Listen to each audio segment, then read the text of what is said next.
So what's up mga guys, welcome back again to Richard Kabili Vlog. And for today's video, yan guys, ito magpapalit tayo ng goma ng ating wiper. Papalitan natin ito pareho. Dahil yung binibili na bago, kapag ito papalitan ninyo to, plastic na siya. So ito yung original is bakal pa, bakal. Kaya ang gagawin natin, papalitan lang natin to. Umorder nga pala ako nito ay sa online, yan guys. So makikita nyo, yan ito, pinaltan ko na yung malaki. Parehas lang naman siya ng procedure kung paano ikabit. Tuturo ko sa inyo dito sa maliit. So parehas lang naman. So sira na yung pinakang ganto niya, yan. Nakaangat na. Kaya siguro sobrang ingay na at saka parang langit-ngit na langit-ngit pagka nagwa-wiper yan. Oh. Yan guys. So may sukat ito. Ang gagawin nyo lang, susukatin nyo lang kung gaano kahaba to. Saka yung mahaba, may nabibili online. Try na nating paltan. Itong maliit. So yung malaki na paltan na natin. Ito na nga siya. Itong maliit. Yan, gano'n na rin. Oh, buka na rin. Sira na rin. Papaltan na natin. Paano nga ba? Paltan. Una yung gagawin. So first, ito yan. Kita nyo, nakaganon. So igaganto nyo. Yan. Yan. Tapos dito, merong switch. Yan, ito. May lock siya. May lock. So ipe-press nyo lang. Yan. Tapos, pag na-press nyo na, yan, i-slide nyo lang pababa, oh.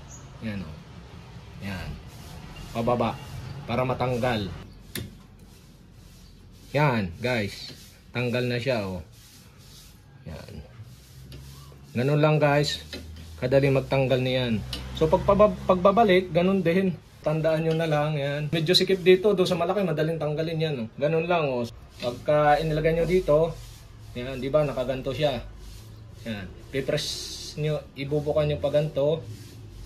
Tapos ipipress nyo yung lock, tapos ibababa nyo, pupus nyo pababa hanggang sa mahugot. Yan. So, make sure na tandaan nyo, ito, yung lock niya, ito, dito yung pinaka-open. So, itong goma natin, papasok pa ganun. Ito yung lock, oh. May lock dito. Dito wala. Tapos may kakabit pa tayo yan. Guys, tuturo ko sa inyo. Ito, paano ba siya tanggalin?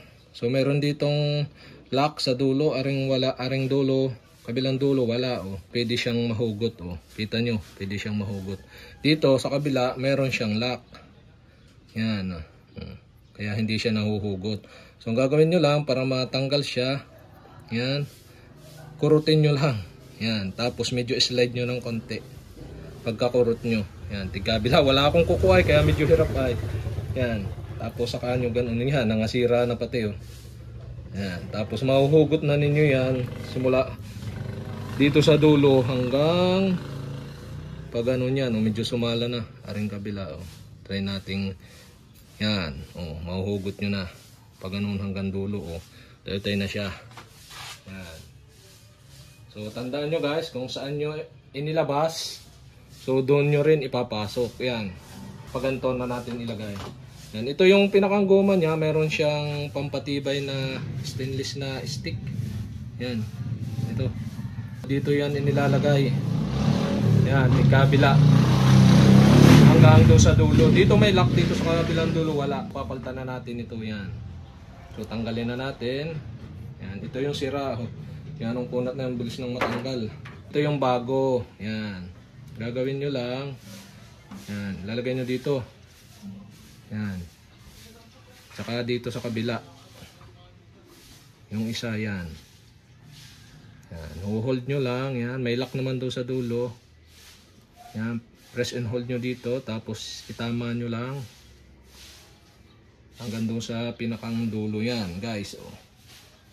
Nakatama na siya. Gagawin na natin. Yan, at nakatama na siya. Ito na yan. Dito na, yan. Yung position niya, ganun. Ipapasok na natin. Kaya nga sabi ko, kung saan nyo hinugot, yan, doon nyo rin ipapasok. Yan, dapat ito pa ganun. Yan, dito madali lang naman yan, guys. Oh. Yan. Wala naman siyang problema pagpapasok dito. Dito lang may lock. Pagdating sa dulo, yan. Tama nyo lang hanggang dito. Yan. Tapos dito sa ikalwa. Yan, tapos dito sa last. Yan. Medyo nasala. Make sure na dapat tama to guys. Yan. Yan. Yan. double check nyo tapos saka nyo ipasok dito. Yan, luwag lang naman siya guys.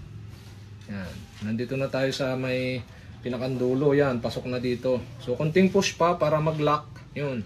Ang gagawin nyo uli is kukurutin nyo uli kasi wala tayong kuko. Dapat may kuko kayong mahaba para madaling pagka kurot ninyo, slide nyo pababa pag ganun. Para pumasok. Yan. Oh, okay na. Pasok na. Yan, okay na ang ating wiper. So same procedure do sa malaki at saka dito sa maliit. Yan, so dito naman natin ipapasok. Yan, guys. Sabi nga kung paano natin pinasok or kung paano nilabas, ganun din pagpasok. Dapat nakaganto to. Yan, pag ganun. So ito, yung lock. Kita nyo itong lock. Yan. Dapat papasok ito pag ganun. Susuot nyo muna ito dito. Yan. Pagkasuot nyo, yan. Kailangan maipasok ninyo to. Medyo sikip dito sa maliit, do sa malaki. Maluwag-luwag. Dito sa maliit, medyo sikip yan. Tapos, dapat sagad. Ang gagawin nyo lang, press nyo lang itong switch. Yan. Press nyo lang itong switch para pumasok. Ayan. Pumasok na. Tapos release para nandun na sa lock. Oh. Hindi na siya matatanggal. Tapos, okay na uli. I-gun on yung ating wiper. Yan. Tapos, baba na uli. Yan. Ano? Successful na ikabit natin yung ating bagong guma ng wiper. So, okay guys, sana may natutunan kayo sa video na to. At kapag hindi ko pa kayo subscribe o mag-subscribe lang kayo sa aking YouTube channel at i-click ang notification bell para updated kayo sa mga tutorial like this thing. Thanks for watching.